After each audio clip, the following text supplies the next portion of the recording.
Malang tak dapat ditolak. Sumbong menyatakan bahwa dia menderita kanker.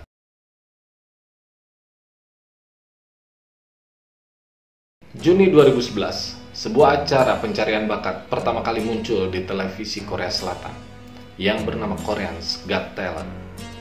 Dari banyaknya kontestan, salah satunya bernama Choi Sung-bong. Saat itu dia berusia 22 tahun. Saat Sung-bong berada di atas panggung, seorang juri artis cantik bernama Song Yun-ah bertanya kepada Sung-bong, kenapa dia mengosongkan kolom keluarga dalam formulirnya.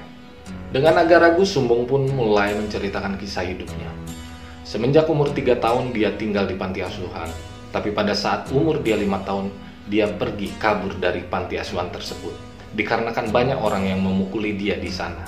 Juri yang lain, Jang Jin, bertanya, bagaimana kamu menjalankan hidup selanjutnya? Sung-bong pun mengatakan bahwa dia mulai menjual permen dan minuman energi di jalanan. Dia tidur di tangga ataupun toilet sebuah nightclub, hiburan malam. Dan dia melakukannya itu kurang lebih selama 10 tahun. Setelah Sung-bong menceritakan kisah lalunya, dia pun mulai bernyanyi. Tapi baru saja beberapa bar, juri dan seluruh penonton di tempat itu terkejut dikarenakan suaranya yang sangat-sangat bagus. Saat itu Sung-bong menyanyikan sebuah lagu opera klasik sangat terkenal, judulnya Nella Fantasi. Juri dan beberapa penonton lainnya mulai meneteskan air mata mereka. Mereka seakan tidak percaya bahwa seorang homeless, seorang tunawisma, seorang yang tinggal di tangga, di toilet umum, toilet sebuah nightclub, dapat mengeluarkan suara yang begitu merdu. Tak pelak lagi, setelah beres dia bernyanyi, seluruh orang di tempat itu termasuk juri dan seluruh penonton memberikan aplaus yang luar biasa kepada Sung-bong. Setelah beres, juri pun mulai memberikan komentarnya. Song Yun-ah pun berkata dengan meneteskan air mata, dia bilang, aku ingin memelukmu. Juri yang lain pun, Jang Jin, bertanya, kenapa kamu suka bernyanyi? Lalu Sung-bong pun menjawab, suatu hari dia menjual permen dan minuman energi ke sebuah tempat hiburan malam, nightclub. Dan di situ dia melihat seorang penyanyi di atas panggung. Saat itu Sung-bong sangat terkagum-kagum melihat penyanyi itu. Dan mulai detik itu, Sung-bong berkata dalam hatinya, aku ingin bernyanyi. Mendengar jawaban itu, Jang Jin pun berkata dia akan membantu Sung-bong agar Sung-bong mendapatkan les vokal. Audisi Sung-bong ini pun diposting di YouTube dengan judul Homeless Boy Steals the Talent Show. Video tersebut pun memicu sensasi internet di seluruh dunia. Banyak orang memuji Sung-bong. Bahkan salah satu penyanyi pop anak muda saat itu yang bernama Justin Bieber pun turut memuji dia. Tak ayal, video penampilan Sung-bong pun ditonton jutaan kali saat itu. Dan terus meningkat hingga saat ini, saat detik ini saya membuat video ini, sudah ditonton 175 juta kali. Sung-bong pun lanjut ke babak berikutnya.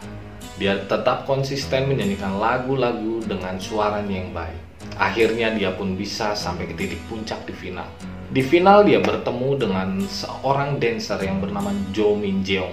Sung-bong seakan ingin mengenang lagi masa-masa awal dia di Korea's Got Talent.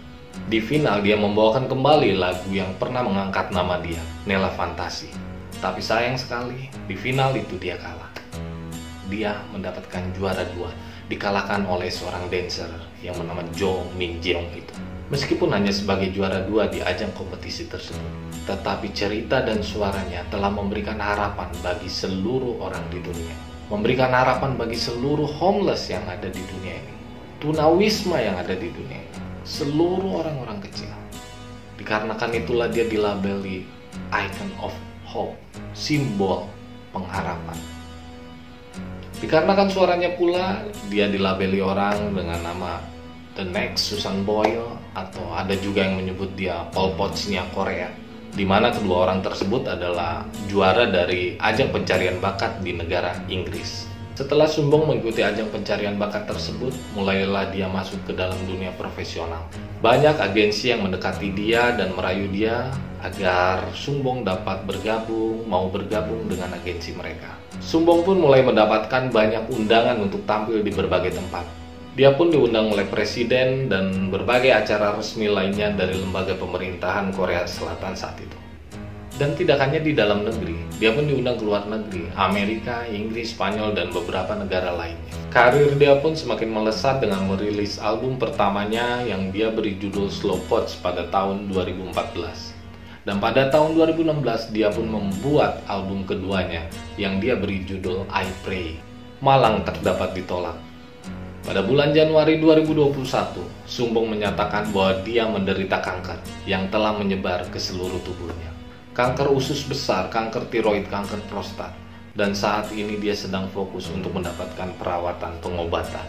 Namun di tengah perjuangannya dalam menghadapi kanker tersebut, dia pun tetap berusaha bekerja keras untuk bisa merilis album terbarunya setelah 5 tahun vakum. Para penggemar pun sedih. Mereka berbondong-bondong menyampaikan rasa simpati mereka kepada idola mereka tersebut. Mereka mendoakan agar Sumbong dapat sembuh kembali. Dan di saat itu juga Sumbong mulai menggalang dana, mengumpulkan uang untuk membiayai rilis album terbarunya. Terkumpullah uang sekitar 1 miliar won Korea atau dalam rupiah sekitar 11 miliar rupiah. Di bulan Februari 2021, Sumbong mengalami pingsan 2 kali dalam seminggu dan mau tidak mau dia harus dilarikan ke rumah sakit. Sumbong mengatakan bahwa dia terlalu banyak mengkonsumsi obat penahan sakit untuk membantunya tetap kuat dalam merilis album terbarunya. Awalnya Sumbong berencana akan merilis album terbarunya itu pada bulan Maret 2021. Tetapi dia membatalkannya dikarenakan alasan kesehatannya yang kurang baik saat itu. Perjuangannya pun tidak sia-sia. Pada bulan Juli 2021, album itu pun rilis. Dan album itu dia beri nama Tonight. Pada album ini selain memberikan suasana baru bagi masyarakat, album ini pun memberikan pengaruh positif buat para pendengarnya. Dia mengatakan lagu itu dia buat dalam sebuah pengharapan pada saat hidupnya mulai meredup. Dan disinilah mulai cerita serunya. Seorang reporter sekaligus seorang YouTuber memposting sebuah video di akun YouTube pribadinya. Video itu dia beri judul Choi Sumbong dicurigai mengidap kanker palsu. Penggalangan dana 1 miliar won. Buat apa? Dalam video tersebut Lee Jin Ho menuduh bahwa Sumbong memalsukan kankernya dan penggalangan dana itu pun dianggap palsu. Dalam hal ini dia menyatakan kecurigaannya dan menganggap bahwa Sumbong melakukan hal tersebut memalsukan diagnosa penyakit kankernya hanya untuk mencari simpati. Lee Jin Ho pun curiga dengan pengumpulan dana hingga mencapai 1 miliar won. Padahal untuk merilis sebuah album, membuat sebuah album yang baru dengan sangat lux, dengan sangat baik, hanya diperlukan sekitar 100 juta won. Dalam video tersebut juga Lee Jin Ho menanyakan baju rumah sakit yang digunakan oleh Sumbong pada saat dia mengumumkan dia mengidap kanker di sosial medianya. Lee Jin Ho menyatakan bahwa baju yang dipakai Sumbong tersebut adalah bukan baju dari rumah sakit. Dikarenakan pada saat itu setiap rumah sakit mempunyai label nama rumah sakit di baju mereka. Dan dengan sangat yakin bahwa Lee Jin Ho meyakini bahwa baju yang dipakai oleh Sumbong adalah baju yang dia beli dari toko online. Dan di akhir videonya dia menyatakan bahwa dia akan memberikan informasi yang terbaru pada saat dia sudah menyelidiki dan mendapatkan informasi yang terbaru. Setelah video itu diposting, Sumbong pun muncul dan dia sangat menentang videonya Lee Jin Ho ini. Dia sama sekali tidak memalsukan penyakit yang dia idap, penyakit kanker yang dia alami. Dan masalah dengan baju itu sengaja dia beli, dia pakai dari rumah sakit kecil, rumah sakit swasta, agar penggemarnya tidak mengetahui di mana dia tinggal, di mana dia dirawat, agar tidak ada yang datang mengunjunginya. Dan pada tanggal 11 Oktober 2021, Lee Jin Ho mengadakan siaran langsung di akun YouTube-nya. Di situ dia memberikan informasi mengenai laporan diagnosis Sumbong. Lee Jin Ho menyatakan bahwa dia sudah menanyakan ke berbagai profesional perawat kesehatan untuk memverifikasi keaslian laporan diagnosis Sumbong tersebut. Dan ketika Lee Jin Ho melakukan itu, dia mengklaim bahwa banyak dokter yang mempertanyakan laporan tersebut. Dokter tersebut menyatakan bahwa laporan Sumbong ini, laporan diagnosanya Sumbong ini terasa janggal, terasa aneh. Dokter yang memeriksa laporan diagnosanya Sumbong tersebut mengatakan bahwa banyak hal yang tidak biasa dilakukan oleh dokter, kalimat-kalimat yang tidak biasa dituliskan oleh para dokter di laporan diagnosa tersebut. Lee Jin Ho meneliti setiap kode yang ada dalam laporan tersebut.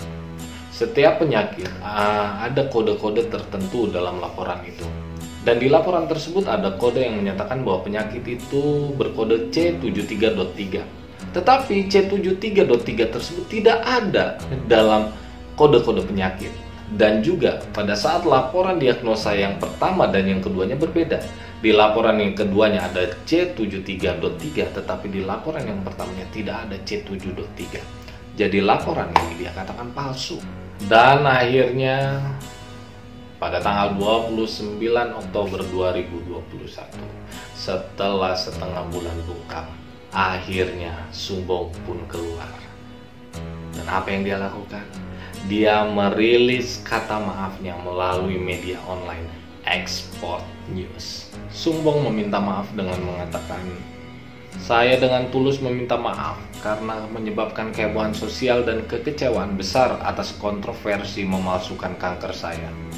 Saat ini saya akui bahwa saya tidak menderita kanker usus besar, prostat, tiroid, paru-paru, otak, dan jantung, selain gangguan depresi berulang dan gangguan stres pasca trauma."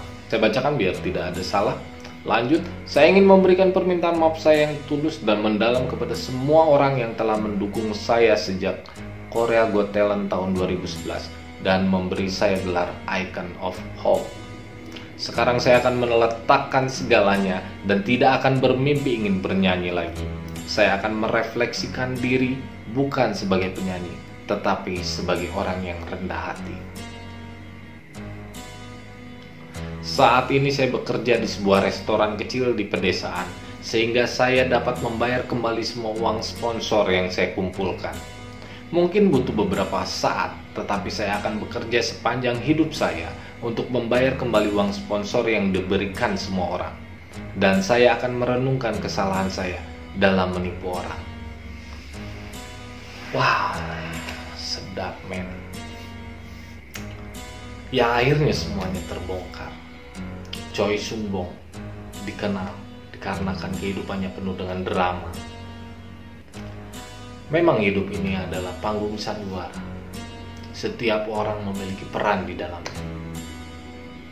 Pertanyaannya satu. Saat ini peran apa yang sedang kalian mainkan? Kita ketemu di video selanjutnya. Bye-bye.